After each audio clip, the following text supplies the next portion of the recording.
Friends, मैं हूं CA Divya Bansal और आज हम अपने इस वेबिनार में ये देखेंगे कि ई-वे बिल में क्या क्या अपडेट्स आए हैं, क्या रूल्स में मॉडिफिकेशंस आए हैं और क्या पोर्टल पर चेंजेस आए हैं। पर इससे पहले दोस्तों, अगर अभी तक आपने मेरे YouTube channel, Facebook page, LinkedIn profile और ट्विटर पे मुझे फॉलो नहीं किया है तो प्लीज आप मुझे फॉलो कीजिए ताकि मैं आपको अपने जीएसटी रिलेटेड वीडियो के बारे में इन्फॉर्म कर सकूं और साथ ही आप मेरे जीएसटी के इन्फोग्राफिक्स भी देख सकें। अब आते हैं हम वापस अपने आज के टॉपिक पर। आज हम इस वीडियो में ये डिस्कस करेंगे कि पोर्टल पर जो पहले हमारी परेशानी थी कि किस तरह से bill to ship to transaction को दिखाना है या और क्या क्या चेंजेस आए हैं वो हम डिस्कस करेंगे।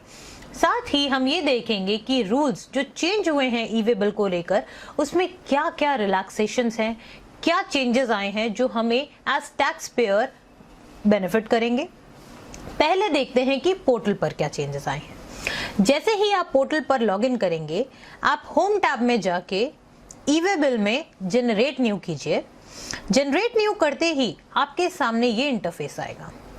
अब आप इस इंटरफेस में जो मेजर चेंज देखेंगे वो है bill from, dispatch from, bill to and ship to. यानी बिल फ्रॉम जहां से आप बीइंग अ सप्लायर आप सेल कर रहे हैं, आपकी डिटेल आ जाएगी। डिस्पैच फ्रॉम जहां से भी आप गुड्स को लोड करवा रहे हैं, डिस्पैच करा रहे हैं, उनकी डिटेल्स आएगी। और अगर ये आपकी transaction bill to ship to की कैटेगरी में आती है, यानी आप जिस भी परचेजर के नाम पे ये कंसाइनमेंट भेज रहे हैं उसने आपको डायरेक्ट किया है कि किसी थर्ड पार्टी पे डायरेक्टली आप डिलीवर करा दीजिए, तो उस केस में बिल टू में नाम आ जाएगा आपके परचेजर का और शिप टू में नाम आएगा जहां पे आप एक्चुअल माल की डिलीवरी कर रहे हो। तो पहला चेंज तो ये हो गया जो बहुत मेजर चेंज है। सेकेंड चेंज ये आता है कि आप देख पाएंगे पोर्टल पे अलग अलग जगह अलग कलर की डॉट्स हैं। यानी कहीं तो आप देखेंगे रेड कलर की डॉट आ रही है और कहीं पर आ रही है आपकी ग्रीन कलर की डॉट। तो इनका क्या सिग्निफिकेंस है? रेड कलर की जो डॉट है वो कहती है कि ये फील्ड है मैंडेटरी यानी कंपल्सरी। यदि अगर आप इन फील्ड्स को नहीं भरेंगे यानी इसमें आप डिटेल्स नहीं डालेंगे तो आप ई-वे बिल जनरेट नहीं कर पाएंगे। पर वही इसी समय पे अगर आप देखते हैं ग्रीन कलर की डॉट्स, ग्रीन कलर की डॉट जिस कॉलम के आगे लगी हुई है, जैसे कि आप देख सकते हैं आइटम डिटेल्स में CGST amount, SGST amount, IGST amount, इन सब के आगे ग्रीन डॉट है। इसका मतलब है ये फील्ड्स आपके जीएसटीआर 1 में तो कंपलसरी हैं, यानी अगर आप उनकी डिटेल्स इस ई-वे बिल में डालेंगे तो वो ऑटोमेटिकली डिटेल आपकी जीएसटीआर 1 में ऑटो पॉपुलेट हो जाएगी।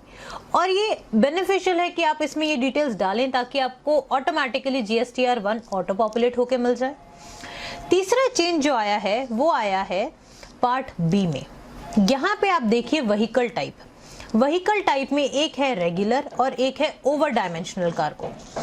जो आपके रूल्स मॉडिफाई हुए हैं उसमें वैलिडिटी पीरियड जो था ई-वे बिल का वो चेंज हुआ है।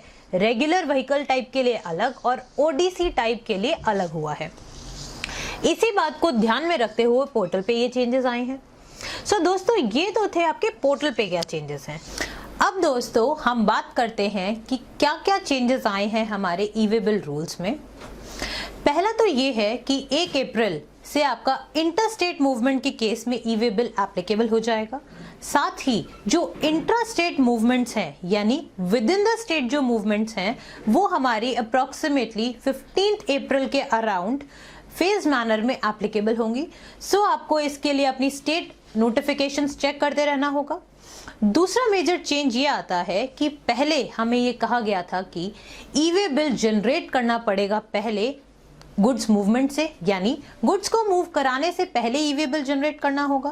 पर अब थोड़ी सी रिलैक्सेशन आ गई है, यानी अगर आप गुड्स ट्रांसपोर्ट कर रहे हो वाटरवेज, एयरवेज या रेलवेज में तो आप मूवमेंट शुरू होने से पहले या उसके बाद भी आप जनरेट कर सकते हो ई-वे बिल। फिर बात आती है कंसाइनमेंट वैल्यू की। पहले एक बहुत बड़ा डाउट था कि जो कंसाइनमेंट वैल्यू 50,000 की है क्या उसमें हमें टैक्सेस भी इंक्लूड करने हैं या नहीं करने हैं। तो इसमें हर एक कंसल्टेंट अपनी अलग ओपिनियन बता रहा था। इसी बात को क्लैरिफाई करने के लिए गवर्नमेंट ने कहा कि जो 50,000 की वैल्यू है उसमें हम टैक्स इंक्लूड करेंगे, यानी हम 50,000 को इंक्लूसिव ऑफ टैक्स, अगर हम आम भाषा में कहें तो इनवॉइस वैल्यू लेंगे। पर इसमें एक चीज ध्यान देने वाली बात यह है कि अगर एक कंसाइनमेंट में आपके टैक्सेबल और एग्जेम्प्ट गुड्स दोनों जा रहे हैं तो 50,000 की वैल्यू में एग्जेम्प्ट गुड्स को इंक्लूड नहीं करेंगे। फिर बात आती है कि अगर एक ट्रांसपोर्टर 5 कंसाइनमेंट लेके जा रहा है, एक ही व्हीकल में लेके जा रहा है और उन सभी कंसाइनमेंट की इंडिविजुअल वैल्यू 50,000 से कम है, तो ऐसे केस में क्या ट्रांसपोर्टर को जनरेट करना पड़ेगा क्या ई वे बिल? अगर आप रूल नंबर 138 सब रूल 7 को देखेंगे तो उसमें ये कहा गया है कि अगर एक पूरे कन्वेयंस में जितने भी कंसाइनमेंट्स हैं उन सभी की वैल्यू 50,000 से ऊपर हो जाती है तो आपको ई वे बिल जनरेट करना होगा, यानी ट्रांसपोर्टर को इस केस में ई वे बिल जनरेट करना होगा। पर एज ऑफ नाउ गवर्नमेंट ने ये प्रोविजन को एप्लीकेबल नहीं किया है। तो अगर आप एक कन्वेयंस में मल्टीपल कंसाइनमेंट लेके जा रहे हैं जिनकी वैल्यू 50,000 से कम है तो फिलहाल के लिए आपको उन सभी के लिए ई वे बिल जनरेट नहीं करना होगा। फिर आता है हमारा रूल नंबर 138 सब रूल 2A, जो कहता है कि रेलवेज अगर गुड्स ट्रांसपोर्ट कर रही है तो उस केस में ई वे बिल की रिक्वायरमेंट नहीं आएगी, पर ये कंडीशनल एग्जेम्पशन है, यानी उसको ई वे बिल तब नहीं जनरेट करना होगा अगर जब वो गुड्स डिलीवर करेगी रेसिपिएंट को तो रेसिपिएंट उसे ई वे बिल दिखा दे। यानी इस केस में जब तक रेसिपिएंट ई वे बिल नहीं दिखाएगा तब तक रेलवे उसको गुड्स नहीं देगी। फिर आती है नेक्स्ट अपडेशन, जो कि है कि अगर आप गुड्स ट्रांसपोर्ट कर रहे हो अपने प्लेस से, यानी बीइंग अ सप्लायर मैं गुड्स लेके जा रही हूँ ट्रांसपोर्टर के पास विद इन अ स्टेट, ताकि वो आगे परचेजर को ट्रांसपोर्ट कर सके और ये डिस्टेंस जो है वो सिर्फ 50 किलोमीटर तक है, तो भी मुझे पार्ट बी नहीं बनाना होगा। इन एनी केस मुझे पार्ट ए तो तब भी बनाना पड़ेगा। पहले ये लिमिट 10 किलोमीटर की थी, तो यहाँ एक रिलैक्सेशन हुआ है क्योंकि अब वो लिमिट 50 किलोमीटर हो गई है। फिर बात आती है आपकी कि वैलिड कितने दिन तक है ई वे बिल। अब अगर आप पार्ट ए फिल कर देते हैं ई वे बिल का, तो वो पार्ट ए जो है वो वैलिड है 15 दिन तक के लिए, यानी पार्ट बी जो है उन 15 दिनों में भर के ई वे बिल जनरेट किया जा सकता है। एक और बात आती है कि क्या ट्रांसपोर्टर मेरे बिहाफ पे पार्ट ए भर पाएगा?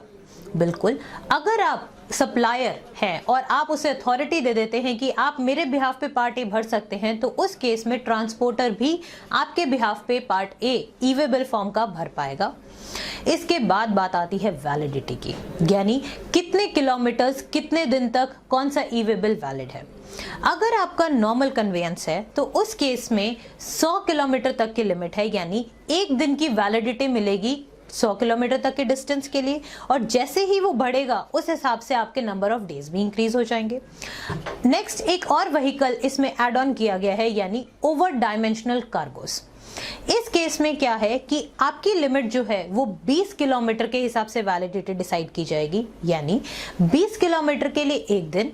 अगर आपका डिस्टेंस से 24 किलोमीटर हो जाता है ओडीसी के केस में, तो आपकी वैलिडिटी हो जाएगी 2 दिन। अब बात आती है कि ओडीसी क्या है। ओडीसी वो होता है ओवर डायमेंशनल कार्गो, यानी अपनी क्षमता से ज्यादा जब आप ज्यादा लेके जाते हैं सामान, तो वो चीज आपकी ओडीसी में क्वालिफाई हो जाती है, और ये आप देख सकते हैं स्लाइड पे भी डिफाइंड है। इसके बाद बात आती है रूल नंबर 138C की, जो कहता है कि एक बार एक कन्वेयंस अगर किसी भी स्टेट में या यूटी में चेक हो चुका है तो ऑफिसर उसको दोबारा वेरीफाई नहीं करेगा अनटिल एंड अनलेस उसके पास कोई स्पेसिफिक इंफॉर्मेशन आती है रिगार्डिंग टैक्स इवेजन।